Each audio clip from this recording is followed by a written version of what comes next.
Untuk memaksimalkan pelayanan kepada masyarakat, Kepolisian Daerah Aceh meluncurkan call center 110.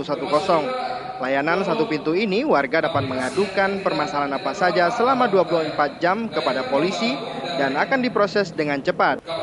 Sebagai upaya meningkatkan kemampuan personel menguasai layanan tersebut, sejumlah operator dari 21 Polres Aceh mendapatkan bimbingan dan pelatihan di Mapolda Aceh.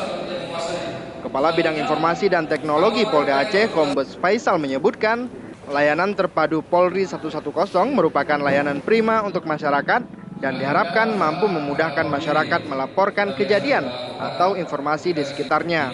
Menurutnya, dengan adanya layanan call center 110, masyarakat dapat langsung melaporkan semua peristiwa yang terjadi tanpa harus mendatangi pos polisi setempat.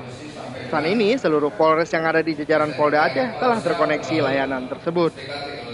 Untuk itu, dia meminta masyarakat memanfaatkan layanan ini semaksimal mungkin agar kemitraan antara Polri dan masyarakat dapat terus terjalin. Semua laporan, bisa pencurian, bisa perampokan, atau ya itu di dalam gangguan Kamtibmas lah, termasuk juga kelakuan ataupun tindakan-tindakan yang bisa meresahkan masyarakat atau gangguan keamanan. Sebelumnya, Mabes Polri meluncurkan call center 110 untuk pengaduan seperti kebakaran, kecelakaan, dan tindak kejahatan yang terjadi di sekitar masyarakat. Dari Banda Aceh, Hendra melaporkan untuk Aceh Video.